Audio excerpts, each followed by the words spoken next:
Certaines portent encore un nom, écrit en hébreu ou en français. D'autres ont subi les outrages du temps et de l'abandon. Mais toutes ces tombes rappellent que les Juifs du Maroc font partie de la culture du pays. Meknès a été considéré comme, on l'appelait, la petite Jérusalem. Il y a 10 ans, le royaume lançait un vaste programme de réhabilitation des cimetières juifs. Celui de Meknès est l'un des derniers à en profiter. L'inauguration est prévue pour mai 2022. On va faire une très grande opération en invitant à peu près 1000 à 1200 personnes de Meknès qui vont venir ici pour retrouver leurs racines. Près de 250 000 Juifs vivaient au Maroc jusqu'à la fin des années 40. Puis vint le grand départ. Alors que la grande majorité gagna Israël, la France ou encore le Canada, sur place, les synagogues, les écoles et les cimetières se sont détériorés.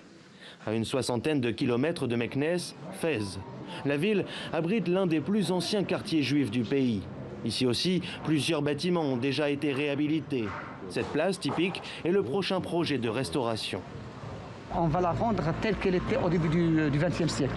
Nous avons identifié tous les éléments d'architecture, les éléments, je dirais, de mobilier au début du siècle, quand elle était encore occupée par la population juive et les gens qui faisaient du commerce ici, etc.